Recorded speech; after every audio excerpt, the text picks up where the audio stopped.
మనం ప్రార్థన చేసినప్పుడు కొన్నిసార్లు స్వస్థత వెంటనే జరుగుతుంది, కానీ కొన్నిసార్లు స్వస్థత జరగదు. కారణం ఏంటంటే నువ్వు బాగా నలగొట్టబడి ప్రార్థన చేసినప్పుడు నీ ఆత్మీయ జీవితం చాలా లోతుగా వెళ్తుంది. బలహీనమైన పరిస్థితి నీకు ఏర్పడినప్పుడు నువ్వు ఎక్కువగా ప్రార్థన చేస్తావు. ఎంత ఎక్కువగా ప్రార్థన చేస్తావో అంత ఎక్కువ దేవుని శక్తిని పొందుకుంటావు.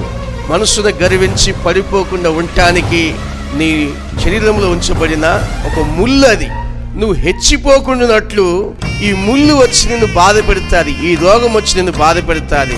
నిన్ను నువ్వు తగ్గించుకోవడానికి ఈ ముళ్ళు నీలో పెట్టాను, హెచ్చిపోకుండానట్లుగా ఈ ముళ్ళు పెట్టాను అని చెప్పాడు. దేవుని కృప మన ఎడల హెచ్చుగా ఉంది గనక మనం సజీవుల్లో ఉంటాం. మనకు రోగం వచ్చిందంటే ఆ రోగం ప్రభు చిత్తానుసారంగానే వస్తుంది. మనలో నుంచి రోగం పోవాలంటే ఆయన చిత్తానుసారంగానే పోవాలి.